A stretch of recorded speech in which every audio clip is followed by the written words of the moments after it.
राजस्थान की राजनीति के अंदर आज पूरे दिन ऐसी उथला पुथली और ऐसा उलटफेर हुआ जिसको लेकर पूरे राजस्थान के अंदर अब चर्चाएं तेज हो गई है। समझ में नहीं आ रहा है कि राजस्थान की राजनीति को ऊपर क्या अपडेट बढ़ाए। राजनेता एक घंटे से दूसरे घंटे इस पार्टी से उस पार्टी की ओर हो जाते हैं और अपने समर्थकों को पीछे अकेला छोड़ देते हैं। जो समर्थक उस नेता के लिए दिन रात अपनी सामने वाली पार्टी के लोगों के साथ में झगड़ा कर देते हैं और नेता उन सभी को छोड़कर अकेले अकेले पार्टी में शामिल हो जाते हैं। अब दोस्तों देखना बड़ा दिलचस्प हो गया है। ऐसी ही एक घटना राजस्थान के अंदर हुई है।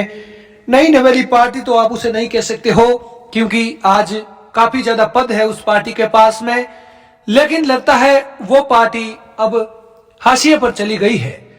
जी हाँ दोस्तों, आप समझ गए होंगे हम किसके बारे में बात कर रहे हैं। हम बात कर रहे हैं आरएलपी पार्टी के बारे में। राष्ट्रीय लोकतांत्रिक पार्टी हनुमान बेनीवाल की इस सिंचित पार्टी मानो किसी की नजर लगी हो या फिर कुछ जादू टोना हो गया हो, ऐसा लग रहा है। एक के बाद एक नेता हनुमान बेनीवाल की आरएलपी पार्टी को छोड़कर जा रहे हैं।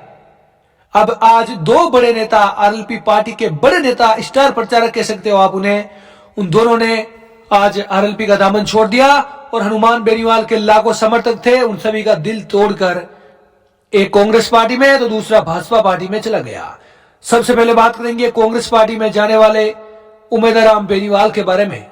आखिर कौन है उमेदराम बेनीवाल, उनके बारे में भी हम आपको पूरी अपडेट बता देते हैं। दरअसल उमेदराम बेनीवाल का नाम जब सुर्खियों में आया था जब इन्होंने 2018 का विधानसभा का चुनाव आरएलपी पार्टी के सिंबल से चुनाव लड़ा था बायतू से। उससे पहले राजस्थान के अंदर उमेदराम बेनीवाल को लोग इतने जानते नहीं थे। आरएलपी पार्टी के दफ्तर तले, आरएलपी पार्टी के सिंबल तले इन्होंने 2018 चुनाव लड़ा और चुनाव भी खूब तरीके से लड़ा। हरीश चौधरी के सामने ये हारे जरूर थे लेकिन बहुत ही अच्छा चुनाव लड़ा था इन्होंने। उसके बाद में उमेदराम बेनीवाल और ज्यादा वायरल हुए राजस्थान के अंदर।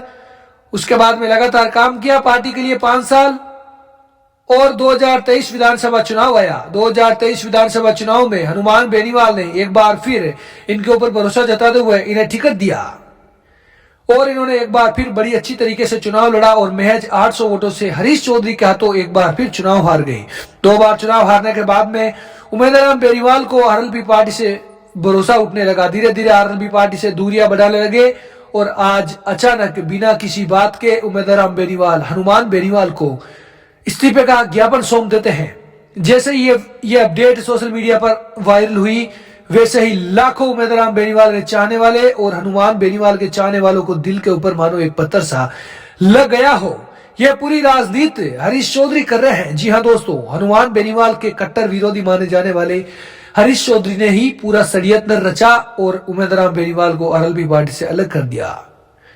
दूसरी ओर बात करेंगे आरएलपी पार्टी के प्रदेश अध्यक्ष पुखराज गर्ग के बारे में। कल रात से ही पुखराज गर्ग और आरएलपी के उमेदराम बेनीवाल की दोनों की पार्टी छोड़ने की खबरें सोशल मीडिया पर वायरल हो रही थी। अब पुखराज गर्ग जो है आज सुबह ही भाजपा के दफ्तर के बाहर में इनकी फोटो वायरल होती है जिसको लेकर सोशल मीडिया पर घमासान मच जाता है। आखिर ऐसा कैसे कर सकते हैं, आखिर हनुमान बेनीवाल को एक साथ 2 बड़े झटके कैसे लग सकते हैं।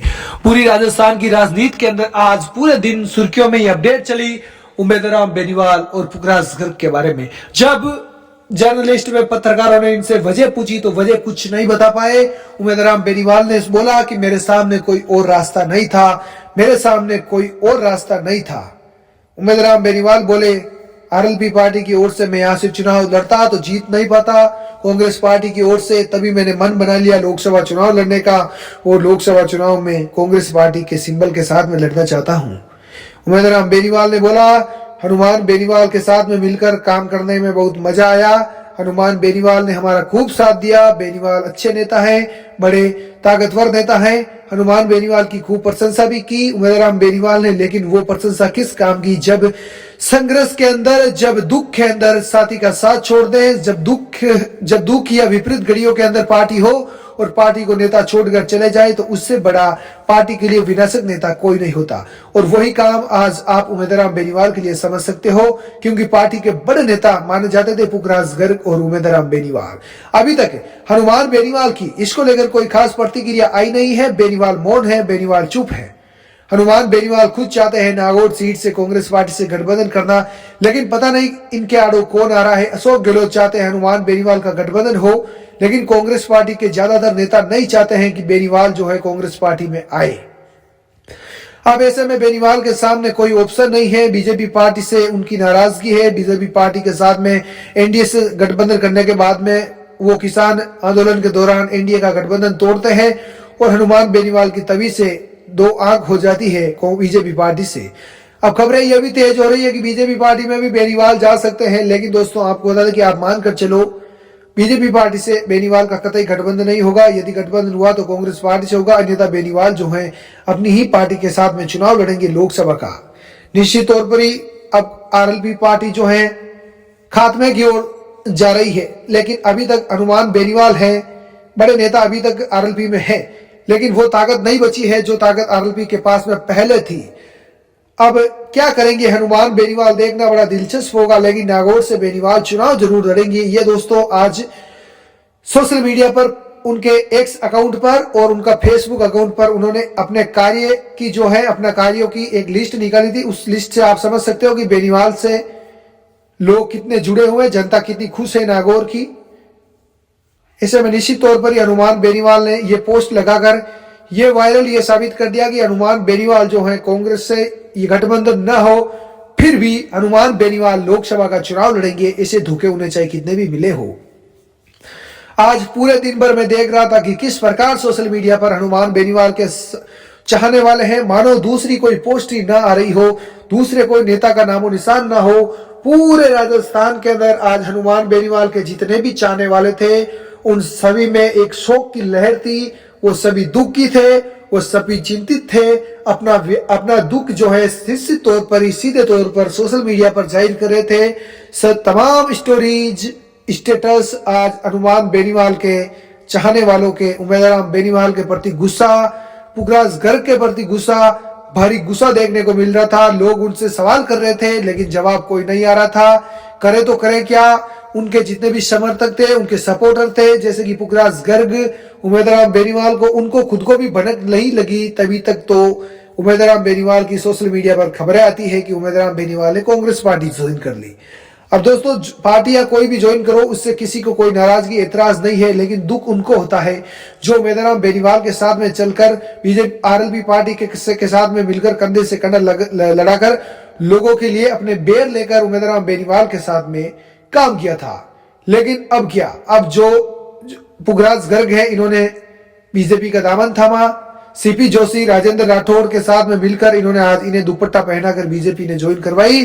वहीं दूसरी ओर उम्मीदवार बेनीवाल के साथ में हरीश चौधरी गए, हेमाराम चौधरी गए, विकास चौधरी शामिल थे, टीकाराम जूली शामिल थे, सुखविंदर सिंह रंधावा आज किसी कारणवश मौजूद नहीं थे, लेकिन पद्माराम चौधरी, मदन प्रजापति, ऐसे करके तमाम बड़े नेता मौजूद थे जिनके साथ में मिलकर उम्मीदवार बेनीवाल ने कांग्रेस पार्टी का दामन थमा और कांग्रेस पार्टी ज्वाइन की। अभी तक दोस्तों सोशल मीडिया पर हनुमान बेनीवाल के बयान का सभी को बेसब्री से इंतजार है। आखिर क्या बोलेंगे हनुमान बेनीवाल, आखिर बेनीवाल की ओर से पलटवार क्या आएगा, या फिर एक पहलू यह भी है कि राजनीति भी हो सकती है हनुमान। अब दोस्तों सोशल मीडिया पर एक पोस्ट और वायरल हो रही है। लोग कयास लगाए जा रहे हैं कि हनुमान बेनीवाल की खुद की राजनीति है, उम्मीदवार बेनीवाल को कांग्रेस पार्टी 2 सीटें नहीं छोड़ सकती है आरएलपी के लिए। तभी हरीश चौधरी ने हनुमान बेनीवाल को बोला कि यदि आप उम्मीदवार बेनीवाल को कांग्रेस ज्वाइन करवा कर उन्हें चुनाव लड़ाओ और चुनाव जीत जाए उम्मीदवार बेनीवाल, ऐसा संभव है, लेकिन 2 सीटें कांग्रेस पार्टी आरएलपी के लिए नहीं छोड़ेगी। 1 सीट के लिए गठबंधन की बात चल रही है नागौर वाली। अब क्या गठबंधन होगा या फिर नहीं होगा वो तो भविष्य की गर्त में है, लेकिन अभी फिलहाल जो है आज के एक कोहने के रिपोर्ट के मुताबिक, मुख्य पोस्ट के रिपोर्ट के मुताबिक आपको बता दें कि उम्मीदवार बेनीवाल और पुखराज गर्ग जो है इन्होंने आरएलपी का साथ छोड़ दिया है। आरएलपी की सदस्यता से इन्होंने इस्तीफा दे दिया और दोनों ही, एक कांग्रेस के और एक बीजेपी का दामन इन्होंने थाम लिया। अब सभी को बेसब्री से इंतजार है हनुमान बेनीवाल के बयान का। लेकिन दोस्तों आपको क्या लगता है, हनुमान बेनीवाल कमजोर, इन दोनों के जाने से कमजोर होंगे या फिर नहीं होंगे, या फिर बाड़मेर, जैसलमेर, मालहोत्रा लोकसभा सीट से कांग्रेस से चुनाव जीत पाएंगे उम्मीदवार बेनीवाल? आप भी अपनी राय, आप भी अपना सुझाव जो है हमें कमेंट करके कमेंट सेक्शन के माध्यम से जरूर बता सकते हो। आप सभी का तहे दिल से शुक्रिया।